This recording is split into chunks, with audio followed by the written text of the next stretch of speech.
अस्सलाम वालेकुम नाज़रीन, इस्लामाबाद से गैर मामूली खबर है। एक बड़ी अनयूजुअल सी खबर है जिसकी बड़ी सिग्निफिकेंस है, वो आपसे शेयर करेंगे। और सुप्रीम कोर्ट में भी इस वक्त एक हलचल जारी है। सुप्रीम कोर्ट को इस्तेमाल किया जाने की बातें भी हो रही हैं। अंसार अब्बासी साहब का एक आर्टिकल भी सामने आया है दोबारा, बड़े अहम तरीन उसमें उन्होंने कुछ इंकशाफात किए कि सरकारी लेवल के ऊपर लोग क्या सोच रहे हैं, मामलात किस तरफ जाएंगे। इन तमाम तर चीज़ों पर आपको आगाह करेंगे, लेकिन उससे भी पहले बात करेंगे अहमद फरहाद के बारे में। अहमद फरहाद एक शायर, अदीब, लिखारी, पाकिस्तान का फ़ख्र, ऐसे लोग किसी भी मुल्क का फ़ख्र होते हैं। अहमद फरहाद जिस तरीके से उनको उठाया गया और फिर जिस तरीके से उनकी बरामदगी होती है कोहाला पुल से, अब रज़ी ताहिर अब से कुछ देर पहले कह रहे हैं कि फरहाद की ज़मानत नहीं हो सकी। इनकी ज़मानत ना होने के पीछे वही अनासर हैं जिन्होंने 15 मई को इन्हें इस्लामाबाद से अगवा किया था। इस वक्त आज़ाद कश्मीर के तमाम इदारों पर शदीद दबाव है। मेरी कश्मीर, पाकिस्तान और दुनिया की तमाम सहाफ़ती, अदबी और इंसानी हुकूक की तंजीमों से दरख्वास्त है कि इस मामले में अपना किरदार अदा करें।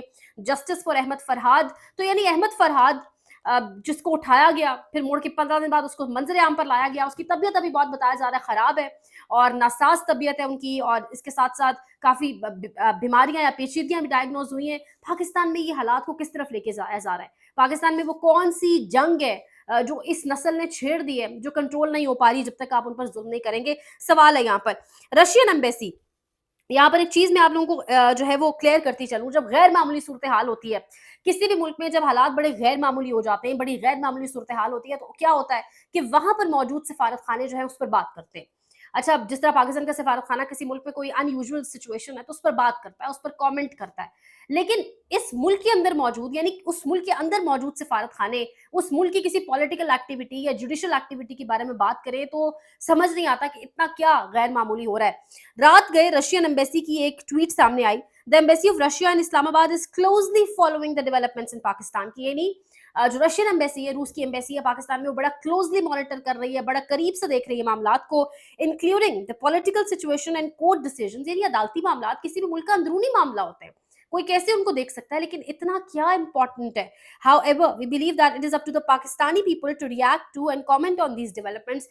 फिर भी हम इस चीज़ पर यकीन करते हैं कि पाकिस्तानी लोगों के ऊपर मुनहसर है कि वो किस तरीके से रिएक्ट करते हैं इन तमाम तर चीज़ों के ऊपर। यानी सवाल अब ये उठता है कि रूस के सिफारत खाने की जानिब से इस कदर गैर मामूली ट्वीट का सामने आना, ऐसी ट्वीट सामने आना रूस के, रशिया के जो ट्विटर हैंडल उसकी जानिब से, और सियासी सूरत हाल और अदालतों की सूरत हाल पर बात करना। यानी अब समझने की बात यह कि क्या ये इशारा सेव गजा कैंप में जो हुआ अब से एक रोज कबल, क्योंकि रशिया जो है वो हमेशा गजा का साथ देता दिखाई देता है और इसराइल और अमेरिका की ऑपोजिट कैंप में खड़ा होता है, क्या इशारा सेव गजा कैंप के साथ है? क्या इसराइल के हवाले से कोई बड़ी खबर है? पर्दे के पीछे क्या है? यानी सवाल ये कि बिहाइंड द कर्टन्स कौन सी गेम खेली जा रही है? क्या यहाँ पर अडियाला जेल में कोई कार्रवाई है, उसकी तरफ इशारा किया जा रहा है? वो कौन सी चीज है? अदालत के अंदर नो डाउट एक बड़ा केस पीटीआई रिजर्व सीट्स के हवाले से लगा हुआ है, तो वो कौन सी चीज है जिस पर बात हो रही है, जिस पर रशियन एम्बेसी कह रही है कि however it is up to the Pakistani people कि वो रिएक्ट करें? बड़ी इंपॉर्टेंट, बड़ी गौर तलब चीज है। असद तूर साहब ने इसको और ये ट्वीट हुआ भी रात गए, काफी लेट नाइट। असद तूर साहब कह रहे हैं वेरी सिग्निफिकेंट ट्वीट, और बड़ा इसकी अहमियत है और ये इशारे किस जानिब जा रहे हैं तो बड़ा अहम है। ये इस ट्वीट के एकदम से सामने आना ये अलार्मिंग है। इसको कोई समझे या ना समझे, ये अलार्मिंग है। अंसार अब्बासी साहब भी इसके साथ खबर दे रहे हैं। अंसार अब्बासी साहब जब कोई खबर देते हैं, जब कोई आर्टिकल लिखते हैं, तो हम सब जानते हैं अब कि वो किसकी खबर देते हैं। वो कह रहे हैं इमरान खान को अदालतों से रिलीफ मिल रहा है, लेकिन हुक्काम के पास गैर मुअय्यना मुद्दत के लिए खान को जेल में रखने का प्लान मौजूद है। कानून अच्छा, बड़ी हैरत की बात है। वो कह रहे हैं कि इमरान खान को अदालतों से नो डाउट अभी रिलीफ मिलना शुरू हो गया, लेकिन हुकाम के पास एक प्लान मौजूद है। यानी हुकाम कौन? शहबाज शरीफ की हुकूमत तो जितनी तगड़ी है, ये मैं और आप बहुत अच्छे से जानते हैं किस तरह बेसाखियों पे चली खड़ी एक हुकूमत है जिसमें डिप्टी वजीर आजम भी है। अच्छा, दूसरी जानिब बड़ी हैरत की बात इससे भी ज्यादा ये है कि इस मुल्क के अंदर कानून और चीजें किसने डिसाइड करनी है कि कौन कितना टाइम जेल में रहेगा, कौन कब जेल से बाहर आएगा, ये अदालतें डिसाइड करेंगी या ये हुकाम डिसाइड करेंगे? अच्छा, सिर्फ यही नहीं, वो कह रहे हैं सरकारी ज़राए की सोच इससे मुख्तलिफ है, यानी अदालतों से सरकारी ज़राए की सोच मुख्तलिफ है। यानी इस मुल्क में अदालतें तय नहीं करेंगी मजीद कि कौन कितना टाइम जेल में रहेगा। इस मुल्क में अगर कोई तय करेगा तो वो हुकाम, वो गैर सरकारी ज़राए तय करेंगे। फैसल वावडा और मुस्तफ़ा कमाल के हवाले से समाज जारी है। अजीब सिचुएशन ये है कि फैसल वावडा के साथ कुछ एमएनएज़ इज़हार यकजहती के लिए आए। समझ नहीं आ रही फैसल वावडा पे कौन सा जुल्म हो गया जो इज़हार यकजहती के लिए आए। उल्टा हाँ, ये जुल्म ज़रूर हुआ है कि ज़रदारी साहब को सलाम करने के लिए आगे हुए।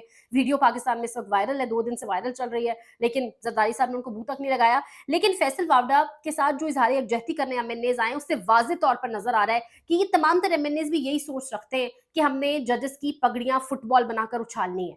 ये इस सोच की अक्कासी है कि ये एक ही सोच है, ये एक ही ग्रुप ऑफ पीपल है जो ज़ार यकजहती के लिए पहुँचा है। तो इस तरह से मामलात टैकल किया जा रहा है पाकिस्तान में। काज़ी साहब किसी को बोलने नहीं देते। काज़ी साहब ने कल जो कुछ समात में किया वो हम सब जानते हैं। अभी ये समात चल रही है, अहमद फरहाद को छोड़ा नहीं जा रहा, रशियन एम्बेसी की ट्वीट, एक कुछ तो 1-2 और मेरे पास बड़ी अहम खबरें।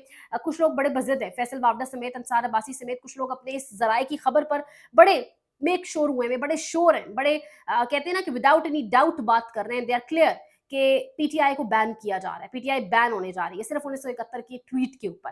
तो कैसे पॉसिबल होगा? कौन से ग्राउंड्स तैयार किए गए? पर्दे के पीछे मामला चल क्या रहे हैं? क्या रशियन एम्बेसी की ट्वीट का मामला भी उधर ही जाके जुड़ रहा है? हर चीज़ से आपको आगाह करेंगे। पाकिस्तान में सहाफ़त बहुत डिफ़िकल्ट हो चुकी है। आप ऑब्वियसली आपकी सपोर्ट चाहिए, सपोर्ट दरकार है। चैनल को लाइक, शेयर, सब्सक्राइब करें, कीमती राय का इज़हार करें। बहुत ख़याल रखें। अल्लाह निगहबान।